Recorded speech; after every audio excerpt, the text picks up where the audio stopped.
esengo ezalaka na kati ya mabota na bino ntango ngai mowumu na bino Christin Kadiba nakotaka mpona kopesa bino baaktualité bainformation na ndenge moko esengeli. Lelo naza na esengo nga le cartepillar de la presse congolaise ya kokita awa na mabele ya commune ya Matete, notamment awa na Debonome, ko assister na conférence débat oyo bazali kolobela sur la décentralisation oyo ezali komema kimia na mboka na biso. Nga na bino tokota na kati mpona to découvrir ndenge nini conférencier, ndenge nini orateur après expliquer biso sur thème na ye ya de décentralisation.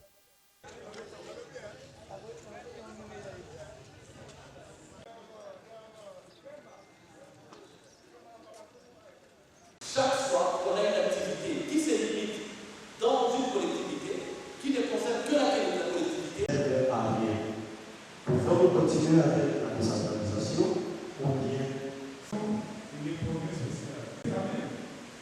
Aujourd'hui, quand ça on était ensemble de votre régime de Mobutu, mais venir ici, là, oui. Je vous rappelle d'ailleurs qu'en quittant l'Assemblée provinciale, nous avons, la ville de Kinshasa n'a bénéficié de la part qui nous revient dans les cadres justement de 40%, n'en ont bénéficié que 3 ou 4 fois 5 ans durant. Et je pense que ça ne peut pas permettre à la ville de se développer. Ça ne permettra pas à l'exécutif provincial de mettre à exécution son plan ou son programme de gouvernement. Et c'est le cas aussi dans plusieurs provinces de la RDC. Vous en conviendrez que généralement les programmes des gouverneurs ne sont pas exécutés littéralement à la suite justement de ces problématiques-là. Et je pense qu'au niveau du gouvernement central, en lieu de place des procédures à la retenue à la source, ils doivent naturellement faire respecter la Constitution, s'agissant du sommet. En lieu de place de la Constitution, excusez-moi, ils doivent veiller à ce qu'il y ait bien entendu la retenue à la source. Et là, ça permettrait aux exécutifs provinciaux de mieux appliquer leur politique.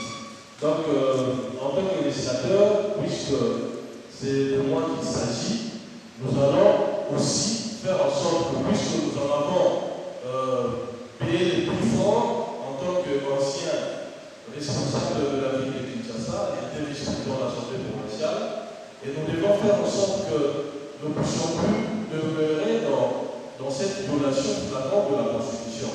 Et je crois qu'avec le média, certainement vous allez suivre un jour, parce que nous en sommes là pour 5 ans, naturellement, sur le plan calendaire, les mandats des députés c'est pour 5 ans, et nous sommes dans notre 2e année, et je pense que je vais porter la voix de votre voix à travers justement cette question de dépossession pour permettre justement aux provinces de fonctionner comme il se doit.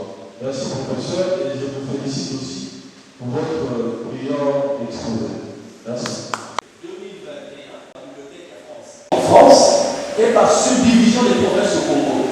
C'est-à-dire qu'au cours d'une même période, ça fait 10 ans et l'autre ans d'équipage, où il y avait ces provinces. Les provinces en œuvre, ça fait 10 ans, vous souvenez. La même période que France, la France est passée de 13 à 22. Pardon, excusez-moi, de 22 à 13 régions, parce que là on parle de régions. Donc eux ils ont fait l'inverse de ce que nous avons fait. Nous sommes passés de 11 à 26 provinces, eux ils sont passés de 22 à 13 régions. Et je voulais comprendre pourquoi dans un pays comme la France, ils ont préféré réunir les régions, avoir des régions plutôt grandes, et au Congo, nous avons choisi les contrées entre elles. Lisez ce livre, vous allez comprendre pourquoi ça vient côté comme de l'autre de façon différente. Donc je ne vais pas tout vous expliquer, procurez-vous les livres, c'est l'Armatan. L'Armatan est situé vers Willery, je pense, le grand point Willery, le grand point, en allant vers la RTC, je pense. Voilà, c'est une nouvelle de Willer, vous allez voir l'Armatan, il a, vous allez trouver ce livre. Et Voilà, impression dans malonga parce que ndenge boyebi décentralisation et en principe la constitution de l'issue à 2006.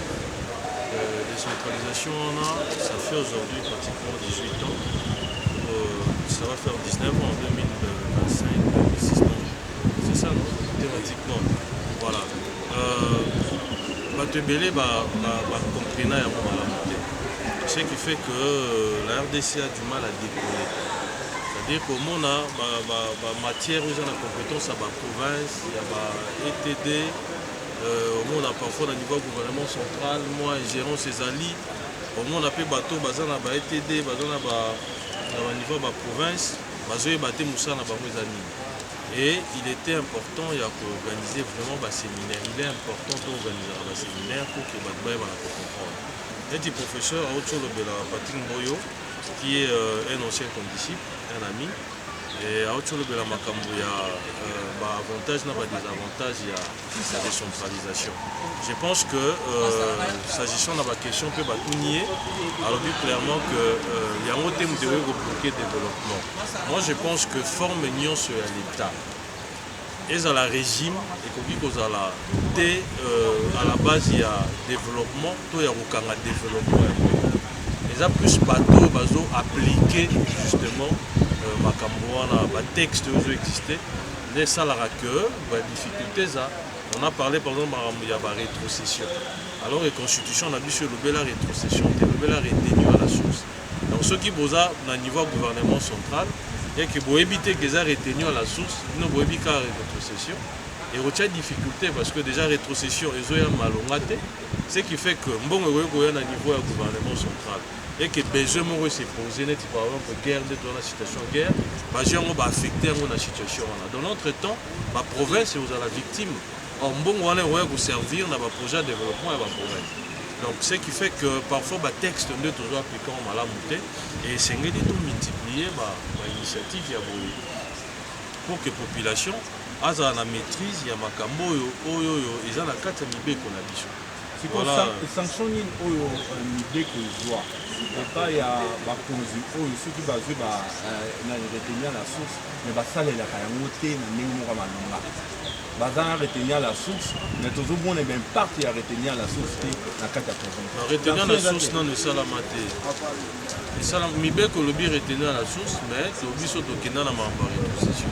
C'est-à-dire mbongo nyonso ekei nano na niveau ya gouvernement central, na niveau ya gouvernement central, le gouvernement central siko azwi 40% abandi kozongisa na baprovince selon mosolo baprovince etindikaki. Or dans la pratique esalamaka bongo te. Dans la pratique eza makambo ya rétrocession alors que mibeko lobi retenu à la source.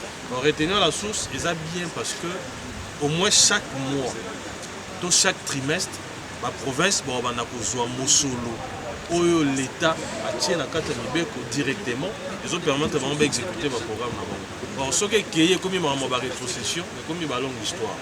Au moins que la province mosusu va bénéficier d'un côté, au moins on les a régulièrement, soit trimestriellement, mensuellement selon besoin.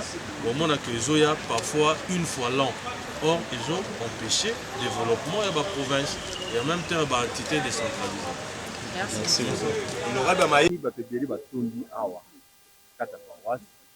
But, premier objectif de la conférence est sur la décentralisation des aliments.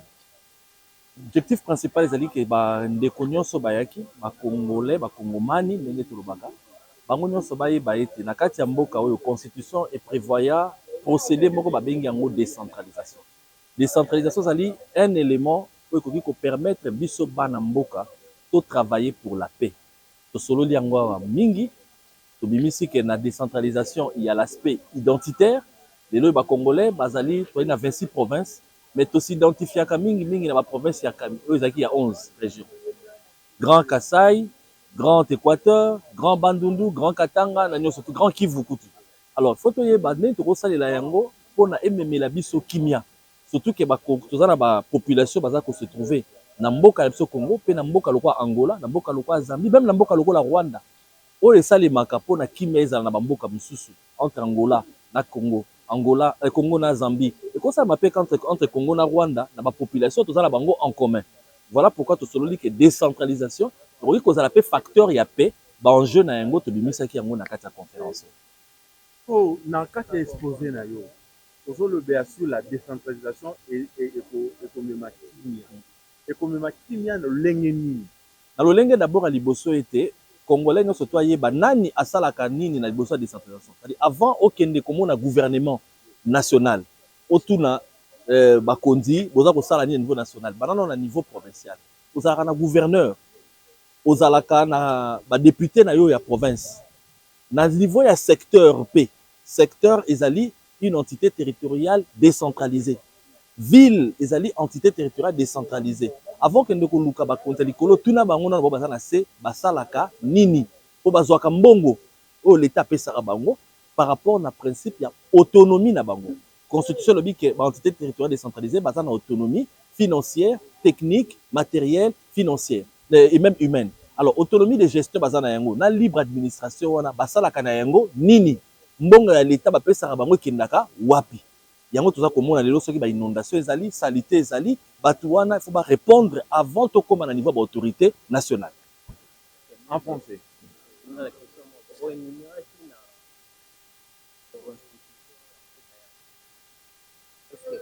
Régime en place bon, régime azana pour ba argument o ezali yaye. Mais ngai en tant que spécialiste, constitutionnaliste, na tangi constitution, na comparé yango na constitution ya France. Na comparé yango na constitution ya Espagne, na constitution ya Italie, o ezali ba états régionaux, unitaires régionaux, ezali la Congo. Na moni dans la constitution ya malamu. O eza ko permettre biso. Na France par exemple, région ko ki kozwa mobe côté équité li ville, équité li secteur.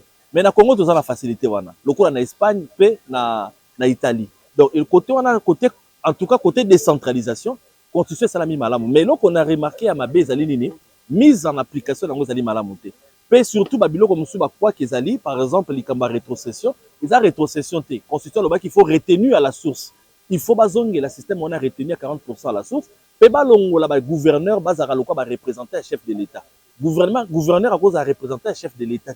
Il faut ça la musala na pour la province. Mais on a proposé ba créer ba commissaire de province oyo ba kozala lokwa ba représenter un chef de l'État pour na s'occuper na ba entité territoriale déconcentrée pe gouverneur azali wana pour na ko chapeauter province na ba entité territoriale décentralisée. To pesi décentralisation sikoyo place na yango penza na kati ya mboka au lieu que ezala lokola appendice moko ya pouvoir exécutif national.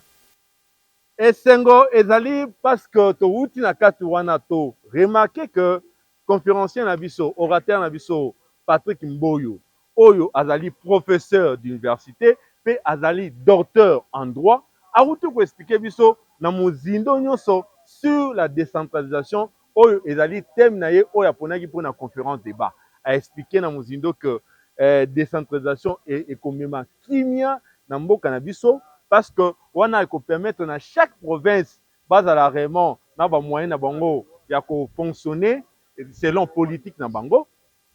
Mais awuti ko expliquer na no miemia nyonso pe alobeli que rétrocession ezalaka violation ya constitution parce que constitution yango elobeli rétrocession te elobeli retenu à la source. Or na ba province ebele to mona ba retenu à la source et ça ne m'a raté. Ba rétrocession na bango pe eyaka pe na di kokuma. Yango ne esalaka ke ba province ebele et se développer te parce que rétrocession ezali koya na li kokuma pe ezali ko violer constitution ya mboka na biso. Mais abeti muzindo réellement sur la décentralisation pour na ye na kati ya ouvrage na ye azali ko proposer que ba nommer ba conseiller ba commissaires spéciaux oyo ba ozala censé pour na ko sala vraiment politique na ndenge moko esengeli pour la population asepela. Réellement bato oyo pe ba soutenir biso na kati émission oyo fungola émission oyo tu parlolaka toujours awa tozali ko bosa te vieux nanga Charlie oyo azali à partir ya mikili kuna ye Charlie Simba oyo a soutenir toujours émission oyo pa to fungolango avec impact na idéologie nyonso. Ngana bino tokuta na mbala sima po batu baza ebele oyo kasi carrément tolobelaka na kati émission oyo to fungolango bato baza ebele mpona vraiment kolobela vraiment nani bango koboka bango mabanga vie na nga papier Mbombo le président non aligné na France azali toujours na pointe vie na nga nani Didi Anzou ye azali toujours na kata France bo soutenir oyo vie na ngai ye moko nani Gilbert Mboso oyo azali toujours mwana ya président Mboso Kodiampwanga azali toujours ko soutenir émission oyo to fungola ngo avec un partenaire idéologie pe na bien nga Dadi oyo azali toujours na mikili ya poto bango bazali toujours pona ko soutenir ba soutenir toujours émission oyo to fungola ngo na idéologie toujours ya panza to panzaka toujours awa ye moko na sima cameraman réalisateur oyo afima film ya Yesu Dadi Musenge donc ye na filma film ya Yesu ye pe afilma pe film ya bakanza ye toka filmer et c'est avec professionnalisme avec détail nyonso oyo esengeli ngana bino tokutala mbala sima